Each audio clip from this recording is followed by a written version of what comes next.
Arnaud, l'armée israélienne a éliminé ce week-end Hassan Nasrallah, le chef du Hezbollah. Oui, alors, parce que bon, la semaine dernière, c'était rigolo. On était sur l'anniversaire de la raclette et le Golden Bachelor. Voilà. Mm. Terminé Là, on le a fun. abattu dedans, ouais. On arrive en octobre. C'est le début de la nouvelle saison de la guerre au Proche-Orient.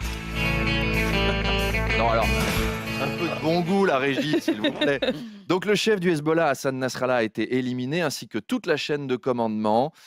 Une semaine déjà après l'explosion des beepers piégés dans le slip des combattants. Donc, le Hezbollah devient un mouvement sans queue ni tête. Ce qui me frappe beaucoup chez les juifs que je rencontre, et c'est une des choses qui moi m'émeut, c'est qu'ils sont capables de passer du rire le plus éclatant aux larmes les plus profondes. On a l'impression que c'est des larmes qui viennent de la nuit des temps. Et j'aime ce mélange incroyablement vivant. Je les trouve incroyablement vivants. Ça fait très longtemps que j'avais envie de venir en Israël parce que c'est le berceau de tout. J'avais envie de comprendre, de mieux connaître le peuple juif, de mieux comprendre aussi la situation. C'est une histoire familiale, mais qui du coup a réveillé chez moi une émotion que je ne sais pas encore très bien comment l'expliquer, mais une émotion très forte.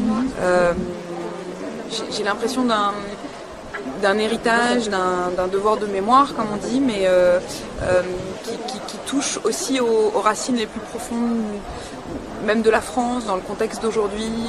Et tout ça s'est mélangé, la vie politique, professionnelle et personnelle. Et donc je voulais venir ici et venir un peu à la rencontre de ce peuple juif, parce que le fait d'être une descendante de Juste a créé ce lien, a créé presque cette filiation. Ah oui. Merci beaucoup.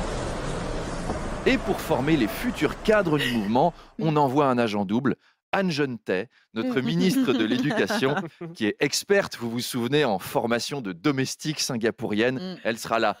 Abdelkrim, Mahmoud, aujourd'hui, on va utiliser une bombe. Avec cette bombe de chantilly,